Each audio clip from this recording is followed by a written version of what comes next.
The dust from the passing stagecoach had barely settled when Daisy Parker realized she was standing alone at the edge of Copper Creek with nothing but two threadbare valises and a letter from a dead woman. The year was 1877, and the western frontier was as unforgiving as the scorching summer sun beating down on her bonnet. "This must be some cruel joke," she muttered, scanning the ramshackle collection of buildings that constituted the main street. The letter had promised refuge, a place where she might start anew after being cast out by her stepfather's family in Boston. What it hadn't mentioned was that Copper Creek, Wyoming territory, appeared to be little more than a dusty gathering of weathered buildings clinging to existence at the foothills of the rugged mountains beyond. At 22, Daisy had endured more than her share of hardship. Orphaned when her mother died of consumption 6 months ago, she discovered she had no place in the home where she'd spent the last 8 years. "You never belonged here anyway," her stepfather's sister had declared coldly. "You were merely tolerated because of your mother." Those words still stung, even after the 2-week journey west. They weren't so different from what she'd heard all her life: too bookish, too opinionated, too independent. A woman who didn't know her place would never truly belong anywhere. A man's voice startled her from her thoughts. "Miss, you planning on standing there till sundown?" Daisy turned to find an elderly man with a silver beard eyeing her curiously from the seat of a wagon. "I'm looking for Mrs. Eleanor Reed's boarding house," she replied, trying to maintain her composure. The old man's face softened with understanding, then crumpled with sympathy. "Oh, miss, I'm mighty sorry to tell you this, but Ellie Reed passed on 3 weeks ago. Pneumonia took her quick-like." Daisy felt the ground shift beneath her feet. Eleanor Reed, her mother's childhood friend, and her last hope, was dead. The letter inviting her to come west had been penned by a woman already in her grave. "I see," she managed, though in truth she saw nothing but disaster. Her meager funds would afford perhaps 3 nights at the hotel she could see further down the street. "You might want to speak with Sheriff Collins," the old man offered. "He's handling Ellie's affairs until her nephew can come from Denver." With a nod of thanks, Daisy gathered her bags and made her way toward the building marked with a weathered sign proclaiming "Sheriff." Each step kicked up little puffs of dust that settled on her navy traveling dress, adding another layer of grime to the fabric already soiled from days of travel. The sheriff's office was empty save for a lean man with graying temples who looked up from his desk when she entered. "Can I help you, miss?" "I hope so," Daisy replied, placing her letter on his desk. "I'm Daisy Parker. Eleanor Reed invited me to stay at her boarding house, but I've just learned of her passing." Sheriff Collins read the letter with a furrowed brow, then sighed heavily. "Miss Parker, I'm afraid Ellie's boarding house has been closed since her death. Her nephew's coming to sell the property." "I see," Daisy said again, though panic was beginning to bubble inside her chest. "Are there other boarding houses in town?" "Just the hotel, and Widow Jensen takes in a boarder or two, but she's full up with the Hargrove sisters staying while their house is being repaired." He studied her with increasing concern. "You've come all the way from Boston with nowhere to go." Daisy lifted her chin. "I'll manage, Sheriff, I always do." Before he could respond, the door swung open, bringing with it a blast of hot air and the imposing figure of a man who seemed to fill the small office with his presence. Tall and broad-shouldered, he removed his hat to reveal hair the color of sun-bleached wheat and eyes as blue as a mountain lake. Dust coated his worn leather vest and the cotton shirt beneath it, and a day's worth of stubble shadowed his jaw. "Sheriff," he nodded, then noticed Daisy. "Madam." "Samuel Blackwood," the sheriff said, relief evident in his voice. "Good timing. This here's Miss Parker. She's come from Boston expecting to stay at Ellie Reed's place." The newcomer Samuel looked at her with an intensity that made Daisy want to check if her hair had come loose from its pins. "Eleanor Reed invited you. She was my mother's friend," Daisy explained, feeling oddly defensive. "I only learned of her death moments ago." Something shifted in Samuel's expression, a softening around the eyes, perhaps. "That's a hard welcome to Copper Creek." His voice was deep but gentle, with a hint of a southern drawl that spoke of origins far from Wyoming. "Miss Parker needs lodging," the sheriff continued. "I was just telling her options are limited." Samuel Blackwood studied her for a long moment. My sister Rose runs the mercantile. She's been looking for help since her assistant left to get married. Position comes with a room above the shop. He paused. If you're interested, Daisy blinked, startled by the unexpected offer. I don't know anything about running a store. A slight smile curved his lips. Can you read, write, and cipher? Yes, of course. Then you know more than half the folks in this town. He replaced his hat. Come on, I'll take you to meet Rose. Sheriff Collins looked relieved. Sam's a good man, Miss Parker, best rancher in the territory, and that's saying something. Daisy hesitated only briefly. Her options were few and beggars couldn't be choosers. Thank you, Mr. Blackwood. I would appreciate the introduction. Outside, Samuel Blackwood lifted her bags with ease. Sorry about the dust. It's been a dry summer. It's quite all right. Daisy fell into step beside him, acutely aware of how his long strides forced her to walk more quickly than was ladylike. Your kindness is unexpected. He glanced down at her. Eleanor Reed was good to my family when we first came here. Seems fitting to help someone she cared about. The mercantile sat at the center of town, a two-story building with large display windows and a covered porch. Inside, shelves stocked with goods stretched from floor to ceiling, and the rich scents of coffee, leather, and spices mingled in the air. A woman with the same wheat-colored hair as Samuel emerged from behind the counter, her curious gaze taking in Daisy's travel-worn appearance. Rose, this is Miss Daisy Parker from Boston, Samuel said. She came at Eleanor Reed's invitation, not knowing Ellie had passed. Understanding bloomed on Rose Blackwood's face. Oh, you poor dear, what a terrible shock. Miss Parker needs work and a place to stay, Samuel continued. I thought of your situation, Rose brightened. Providence, I've been praying for help. The room upstairs is small but clean, and I'd be grateful for assistance in the store. Daisy felt tears threatening. After the cruelty of her stepfather's family and the devastating news of Eleanor's death, such immediate kindness seemed almost suspicious. I'm afraid I've never worked in a store before. But you can read and write. When Daisy nodded, Rose smiled warmly. That's all I need. The rest I can teach you. And so, with surprising swiftness, Daisy found herself employed and housed. Rose showed her to a snug room above the mercantile, simply furnished with a narrow bed, a chest of drawers, a small table, and a washstand. It's not fancy, Rose apologized, but it's private. It's perfect, Daisy assured her, overcome with gratitude. I can't thank you enough. After Rose left, Daisy sank onto the bed, finally allowing the tears to come. She wept for her mother, for Eleanor Reed, for the life she'd lost and the uncertain future ahead. When the tears subsided, she washed her face, changed her dress, and went downstairs to begin her new life in Copper Creek.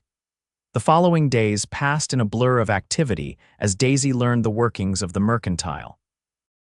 Rose proved to be a patient teacher and delightful company, full of stories about the town and its inhabitants. Daisy learned that Samuel Blackwood's ranch, the Double B, lay 10 miles outside town, and that he was considered one of the territory's most successful cattlemen despite being only 30 years old. Sam came west after the war, Rose explained as they unpacked a shipment of fabric. He was just 19 when he fought at Shiloh. Never talks about it, but I know it haunts him still. And your parents? Daisy asked. A shadow crossed Rose's face. Gone. Pa took sick on the journey west. Ma followed a year later. It's just been Sam and me these past 8 years. By the end of her first week, Daisy had met most of the town's residents as they came through the mercantile. Some, like the banker's wife, Mrs. Hollister, regarded her with thinly veiled disdain, clearly finding her Eastern manners affected. Others, particularly the ranch hands and miners who appreciated her efficiency and lack of judgment, showed genuine warmth. Samuel Blackwood appeared every few days, ostensibly to check on his sister or purchase supplies for the ranch. Each time, Daisy found herself growing more aware of his presence, the way he moved with the easy grace of a man comfortable in his own skin. How his rare smile transformed his weather-beaten face, the gentleness with which he treated his sister. On a sweltering August afternoon, Daisy was alone in the store when Samuel entered, bringing with him the scents of horse, leather, and sun-warmed earth. Miss Parker, he nodded, removing his hat. Rose not here.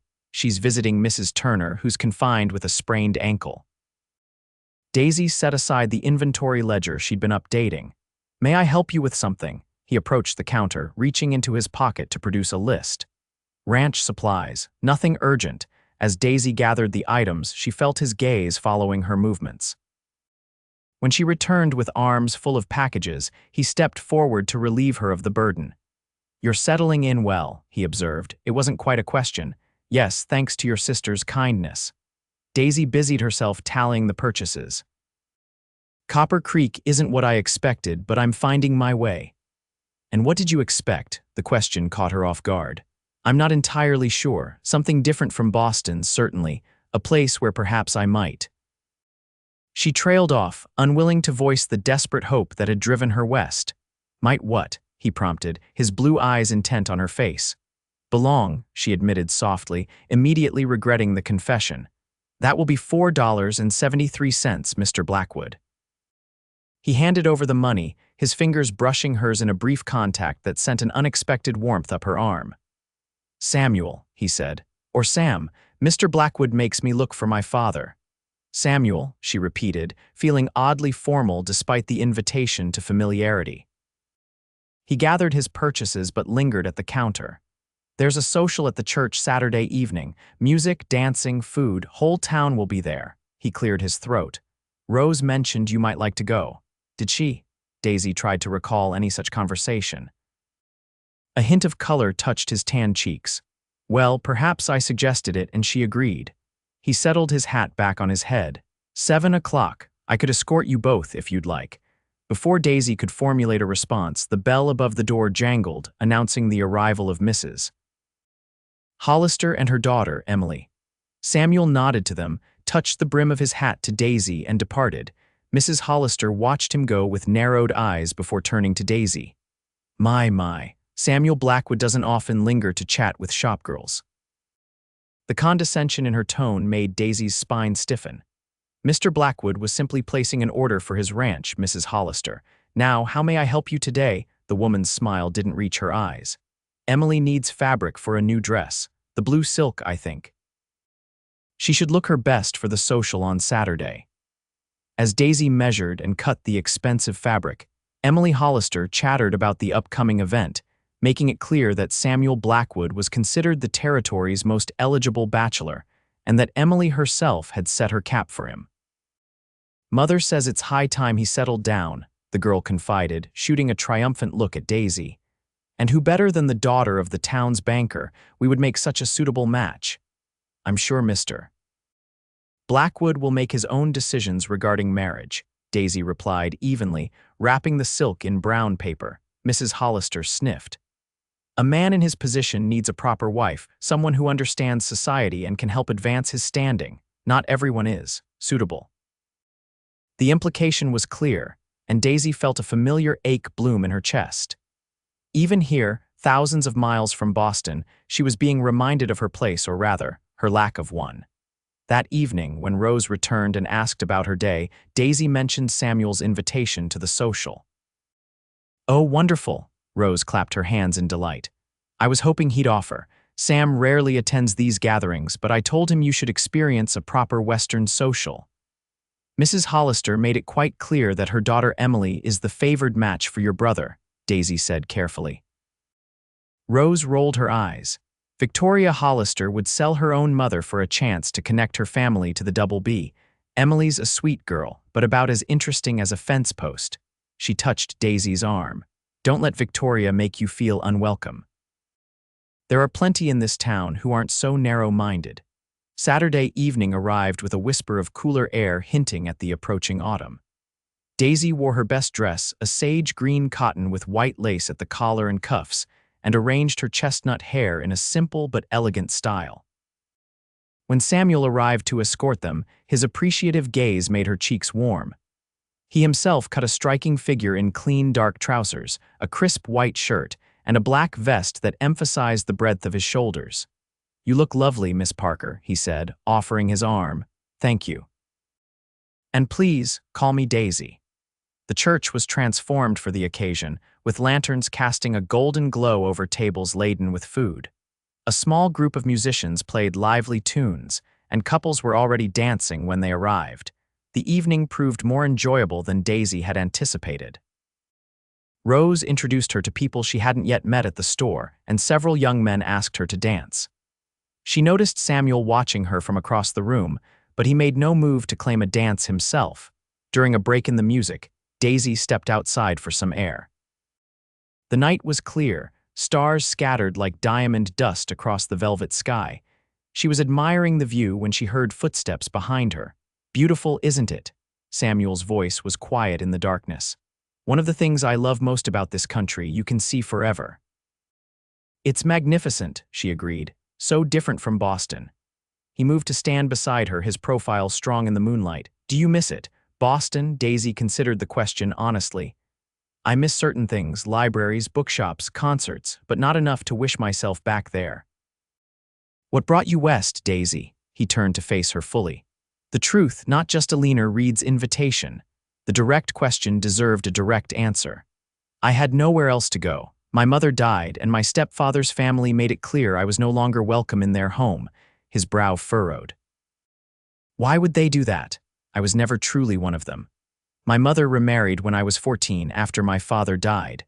The Winslow family tolerated me because of her, but I was always different, too bookish, too outspoken, not what a proper Boston lady should be." She gave a small, self-deprecating laugh. "I've been told all my life that I don't belong, Mr. Blackwood. I hoped the West might be different." "Samuel," he reminded her gently. "Then, is it different?" Before she could answer, the church door opened, spilling light and music into the darkness. Emily Hollister stood silhouetted in the doorway. "Oh, there you are, Mr. Blackwood. Mother was wondering if you might partner me for the next dance." Samuel's jaw tightened almost imperceptibly. "Miss Hollister, I was just having a conversation with Miss Parker." Emily's smile faltered. "Oh, I'm sure Daisy won't mind. After all, she's been dancing all evening and you haven't had a single turn." She extended her hand expectantly. For a moment, Daisy thought Samuel might refuse. Instead, he inclined his head slightly. "Excuse me, Daisy, it seems I'm required inside." As he walked away with Emily, Daisy felt a familiar hollowness. Of course, Samuel Blackwood would dance with Emily Hollister. She was exactly the kind of woman a man in his position should court: wealthy, well-connected, raised to be a rancher's wife. The rest of the evening passed in a blur. Daisy danced and smiled and made conversation, but inside she was rebuilding the walls that had begun to crumble during her brief time in Copper Creek. She'd been foolish to think things might be different here. When Samuel drove them home later, the easy camaraderie of earlier was gone, replaced by a strained silence. Rose chattered to fill the void, but Daisy responded only when directly addressed, and Samuel said nothing at all. At the Mercantile, Rose hurried inside, claiming fatigue, leaving Daisy and Samuel alone in the wagon. "Thank you for the evening," Daisy said formally, preparing to climb down. His hand on her arm stopped her. "Wait, about earlier. With Emily Hollister, you owe me no explanations, Mr. Blackwood." "Samuel," he insisted, a note of frustration entering his voice. "And I interrupted our conversation. It was rude." Daisy softened slightly. "It's fine, truly. You never answered my question. Is the West different from what you expected?" She looked at him in the dim light from the Mercantile windows. "The land is different, bigger, wilder, more beautiful than I imagined, but people." She shook her head. "People are the same everywhere, I suppose. They decide where you belong and where you don't." His expression grew troubled. "That's not always true, isn't it?" She smiled sadly. "Good night, Samuel. Thank you again for the evening." As autumn settled over Copper Creek, Daisy found her rhythm at the Mercantile. Rose taught her to order stock, keep the books, and anticipate the needs of their customers.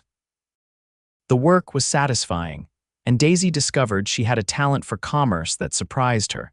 Samuel continued to visit regularly, though their interactions remained polite rather than warm. Sometimes Daisy would catch him watching her with an unreadable expression, but he never again attempted to engage her in personal conversation. October brought the cattle drive, when the ranchers moved their herds to winter pasture. The town grew quieter, with many of the men away. Then, just as the first snow dusted the mountains, catastrophe struck. Rose awoke in the middle of the night with stabbing pain in her side.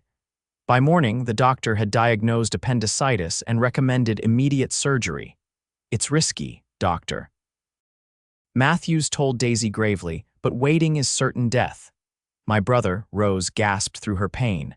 "I've sent a rider to the Double B," the doctor assured her, "but the surgery can't wait for his return." Daisy held Rose's hand as the doctor administered chloroform. "I'll be right here," she promised, "and I'll look after the store until you're recovered." The surgery lasted 2 agonizing hours. When it was done, Dr. Matthews looked exhausted but satisfied. "She's strong. With proper care, she should recover." Daisy spent the night at Rose's bedside, sponging her fever-hot forehead and administering the laudanum drops the doctor had left for pain.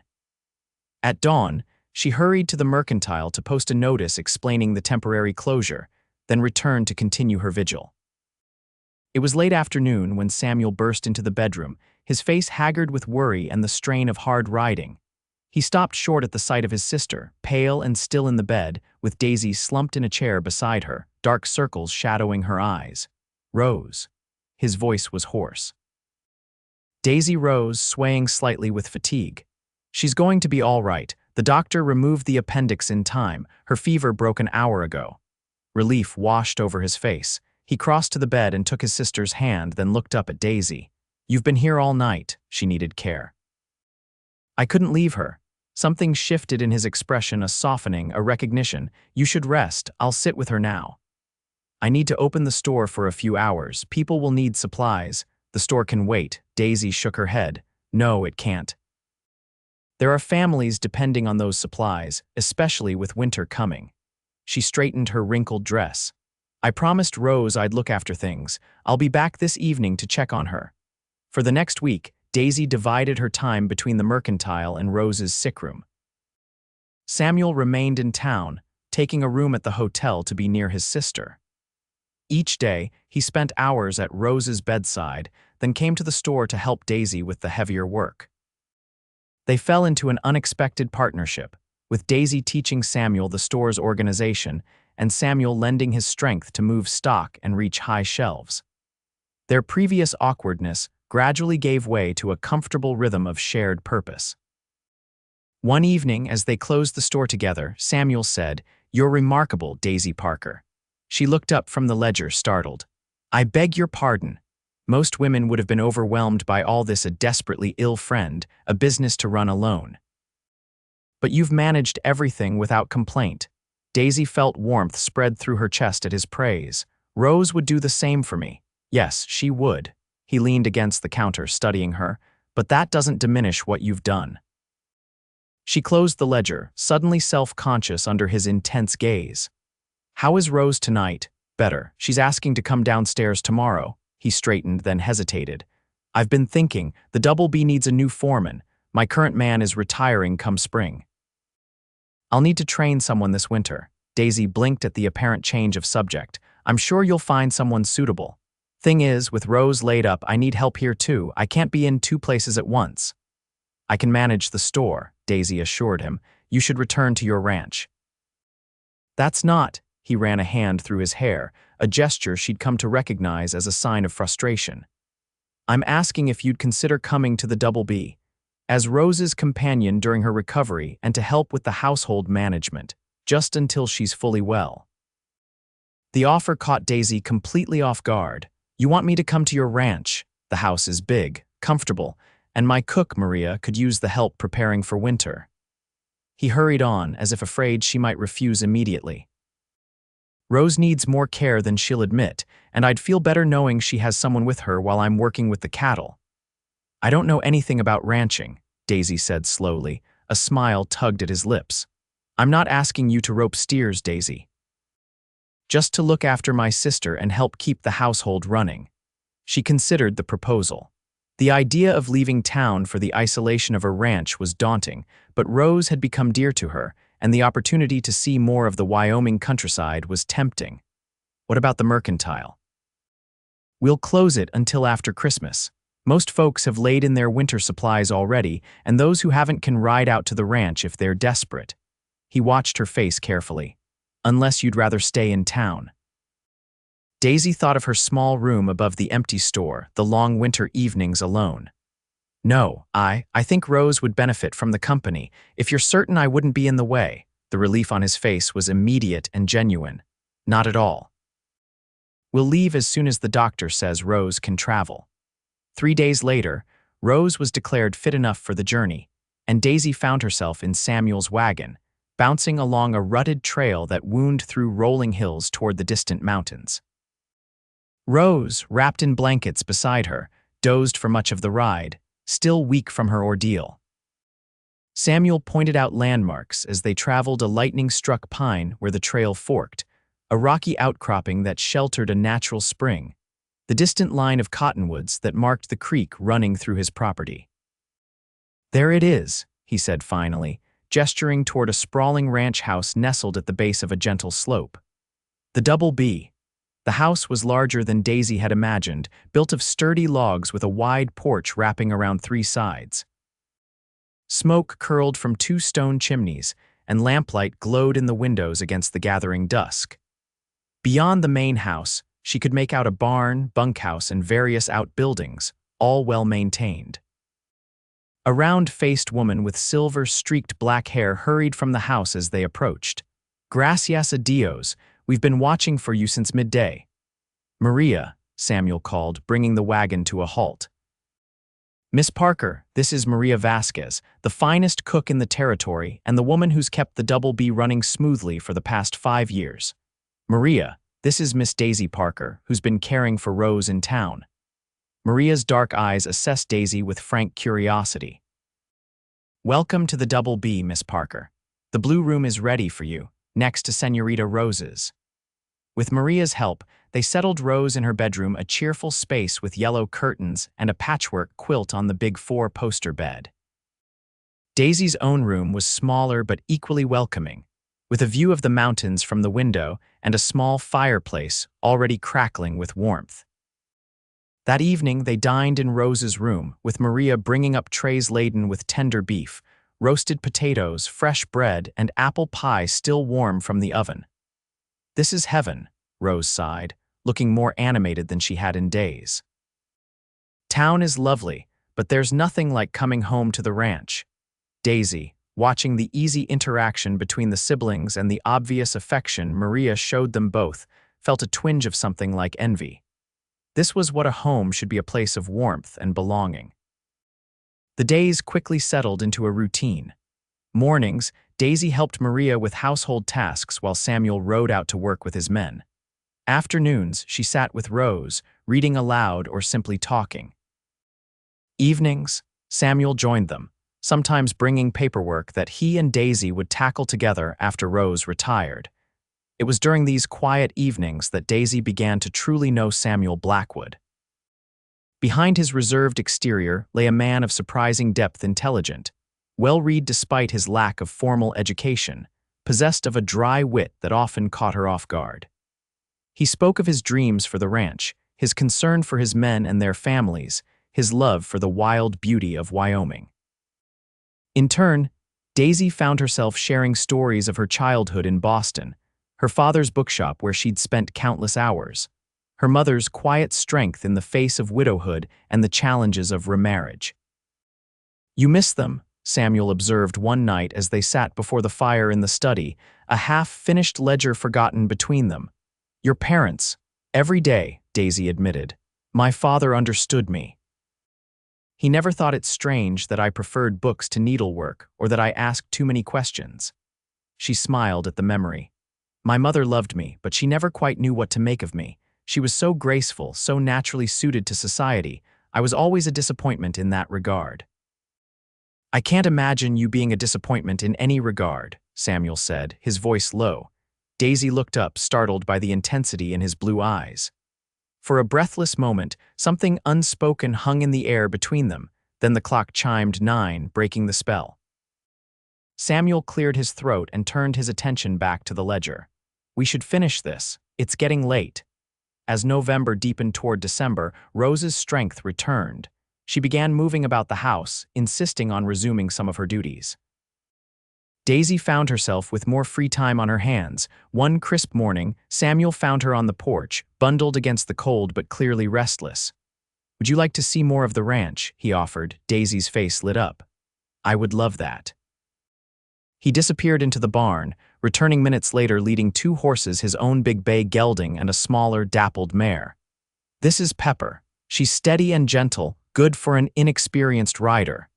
"Who says I'm inexperienced?" Daisy challenged, approaching the mare. Samuel raised an eyebrow.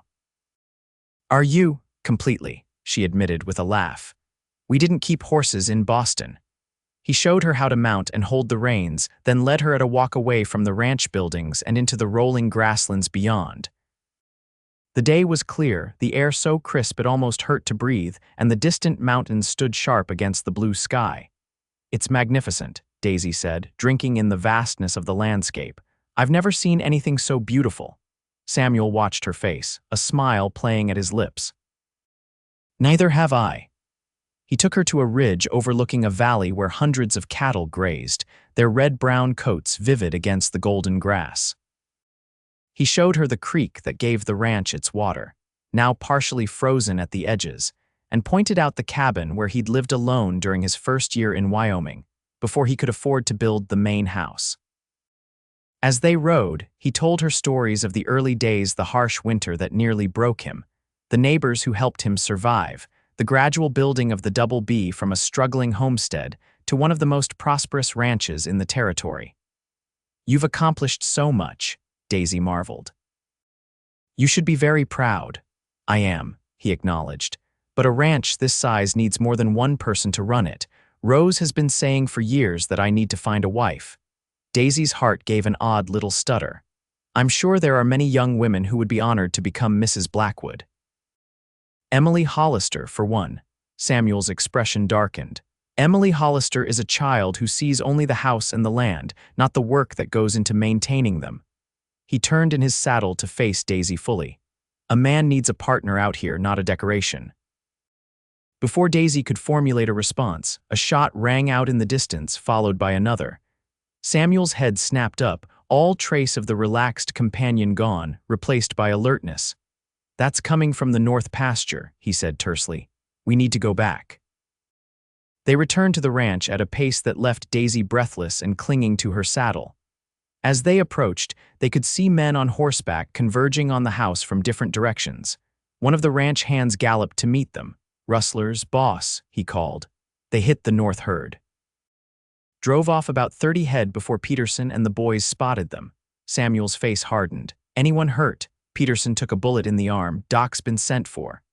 "Get inside," Samuel told Daisy, helping her dismount. "Stay with Rose." She grabbed his arm. "Samuel, be careful." He covered her hand with his own, a brief pressure that conveyed more than words. "Always am." For the next several hours, Daisy paced the house, helping Maria prepare food for the returning men and trying to keep Rose calm. When Samuel finally returned at dusk, his face was grim with fatigue, but he reported that they'd recovered most of the stolen cattle and captured 2 of the rustlers. "Sheriff's sending men from town to collect them," he said, accepting the coffee Daisy pressed into his hands. "The others got away, but they won't try again soon." That night, long after the household had settled, Daisy found herself unable to sleep. She wrapped a shawl around her nightdress and padded downstairs, intending to make some tea. To her surprise, light still showed beneath the study door. She knocked softly, then pushed the door open to find Samuel slumped in his chair, a glass of whiskey untouched beside him. "You should be resting," she said gently. He looked up, his face haggard in the lamplight. "So should you." "I was worried." She came further into the room, drawn by the exhaustion evident in every line of his body. "Are you all right? Just tired and angry?" He ran a hand over his face. "Those men could have killed Peterson over cattle." Daisy perched on the edge of the chair opposite him. "But they didn't." "And you recovered most of the herd. This time."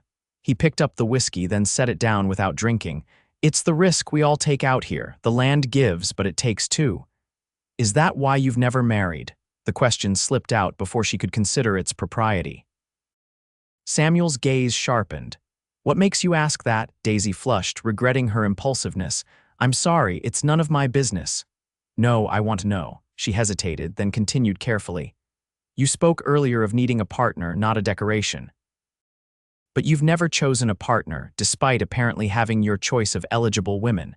I wondered if the risks of ranching were the reason. For a long moment, he simply looked at her, his blue eyes reflecting the lamplight. Then he said, the right woman would understand the risks. Would face them alongside me. And you haven't found her yet. This right woman, the corner of his mouth lifted in a half smile. I'm beginning to think perhaps I have. Daisy's heart began to pound so loudly she was certain he must hear it. Oh, Samuel leaned forward, his elbows on his knees. Daisy, these past weeks, having you here, it's changed things. What things? She whispered. Everything. He ran a hand through his hair, struggling for words. I've built this ranch, this life, and I've been proud of it. But lately, I've started to see how empty it is without someone to share it. Someone who sees the beauty in this hard country. Someone who understands what it means to build something from nothing. Daisy could scarcely breathe. Samuel, a noise from the hallway interrupted them. Rose, calling for Daisy. I should go to her, Daisy said, rising reluctantly. Samuel stood as well, catching her hand as she passed. This conversation isn't finished. No, she agreed softly. It isn't. But in the days that followed, they never seemed to find the privacy to continue. Rose was experiencing a setback, complaining of pain and running a low fever. The doctor, summoned from town, prescribed rest and a poultice for what he suspected was a minor infection at the incision site. Daisy threw herself into Rose's care, while Samuel was occupied with the aftermath of the rustling incident and preparations for the coming Christmas holiday. When they did see each other, it was always in Rose's company or surrounded by the ranch hands. A week before Christmas, a letter arrived from Boston from Daisy's stepsister, Margaret. It contained shocking news. Daisy's stepfather had died suddenly of a heart attack, and his will had made unexpected provisions.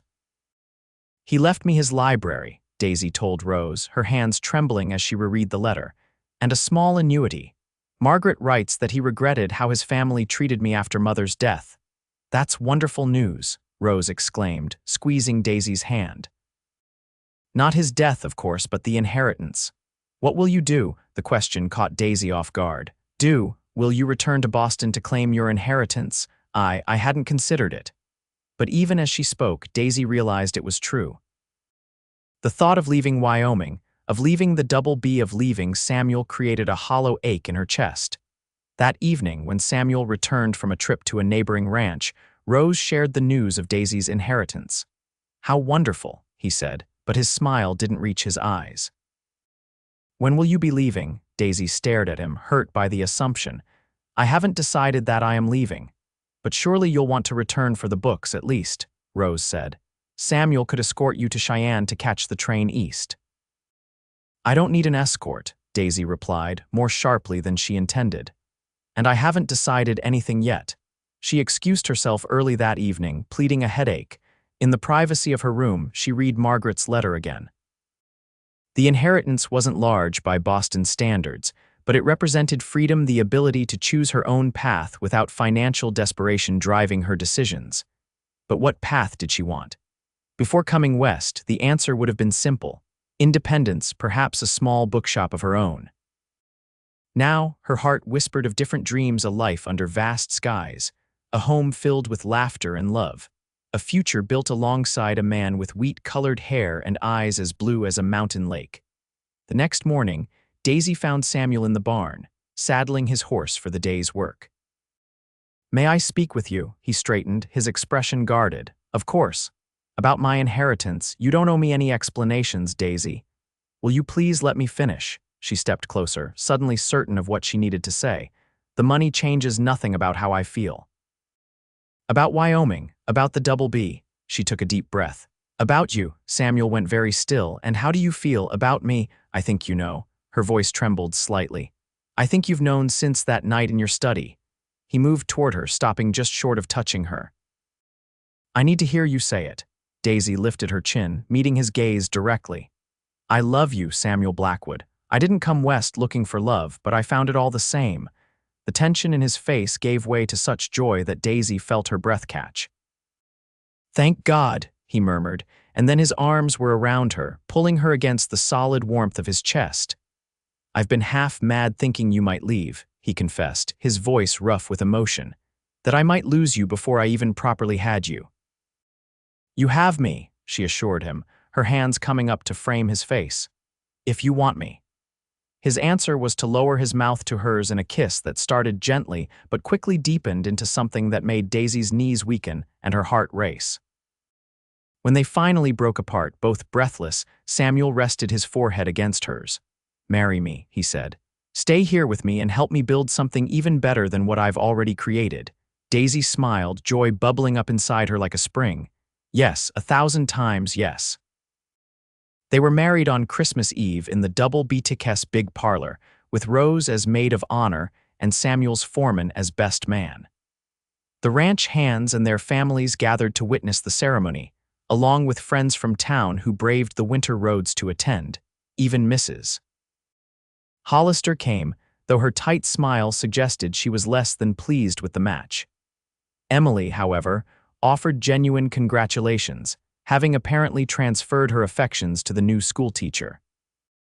After the simple ceremony, the house filled with music and laughter as the celebration continued long into the night. When the last guest had departed and Rose had retired to her room, Samuel led his bride upstairs to the master bedroom, now transformed with fresh curtains and a new quilt that Maria and Rose had secretly prepared. "Welcome home, Mrs. Blackwood," he said, closing the door behind them. Daisy looked around their room now and felt a surge of belonging unlike anything she'd ever experienced. "It's perfect." Samuel drew her into his arms. "You're perfect." His kiss was tender but held a promise of passion that made Daisy's pulse quicken. "I still can't quite believe you're mine." "Believe it," she whispered against his lips. "I'm exactly where I belong." Spring came to Wyoming in a rush of green, transforming the winter-brown landscape into a carpet of wildflowers and fresh grass. The double B thrived under the joint stewardship of Samuel and Daisy Blackwood, whose partnership proved as successful in business as it was in love. Rose, fully recovered from her surgery, decided to reopen the mercantile in town, taking up residence in the rooms above the store during the week and returning to the ranch on weekends. "You newlyweds need your privacy," she insisted with a knowing smile that made Daisy blush. On a warm day in late May, Samuel found Daisy in the garden she'd established behind the house, her hands buried in the rich soil as she planted the vegetable seeds that would feed them through the coming winter. "Beautiful day," he remarked, dropping to his haunches beside her. "Beautiful life," she corrected, smiling up at him. He reached out to tuck a stray strand of hair behind her ear, his touch lingering on her cheek. "Any regrets?" "About staying in Wyoming instead of returning to Boston?" Daisy sat back on her heels, considering the question seriously. "None," she said finally. "Margaret is shipping the books from my inheritance, and that's all I truly wanted from there. Everything else I need is right here." Samuel's eyes warmed. "Good, because I have news that might make leaving rather difficult anyway." "Oh." He took her soil-stained hand in his. "Dr. Matthews confirmed it when he was here checking on Peterson's arm yesterday. We're going to have a baby, Daisy, come winter." Joy burst through her like sunlight. "A baby, you're certain?" "The doctor is. And he says you're healthy as a horse, so no cause for worry." Samuel's smile was radiant. "Our child will be born right here, on the land that will someday be theirs." Daisy threw her arms around his neck, heedless of the dirt she transferred to his shirt. "I love you, Samuel Blackwood." "And I love you, Daisy Blackwood." He held her close, his strong arms cradling her with infinite tenderness. "From the moment you walked into the sheriff's office in that dusty blue dress, looking like you'd fight the whole world if necessary," she laughed, remembering, "I was terrified. Alone in a strange town with nowhere to go. Not anymore." His voice grew serious. "You'll never be alone again, Daisy, I promise you that." As the sun slanted toward the western mountains, casting long shadows across the land they both loved, Daisy looked at the home they had built together, not just the physical structure, but the life they shared, the love that grew stronger with each passing day, the future taking shape within her body. She had traveled thousands of miles seeking a place to belong. She had found it not in a town or a territory, but in the heart of a man who saw her true self and loved her for exactly who she was. "I believe you," she said simply, and in those 3 words was all the certainty she had ever sought. 5 years later, Daisy stood on the porch of the Double B, watching as Samuel taught their 4-year-old son, James, to ride his first pony. Rose sat beside her, cradling Daisy's 6-month-old daughter, Elizabeth, while their middle child, 3-year-old Catherine, played with blocks at their feet. "Look at me, Mama," James called, his face alight with pride as he guided the gentle pony in a circle. "I see you, sweetheart," Daisy called back, her heart full to bursting with love. Samuel glanced up, catching her eye across the yard. Even after 5 years of marriage, that look still made her pulse quicken. "He's a natural," Rose observed, "just like his father." "And just as headstrong," Daisy agreed with a laugh.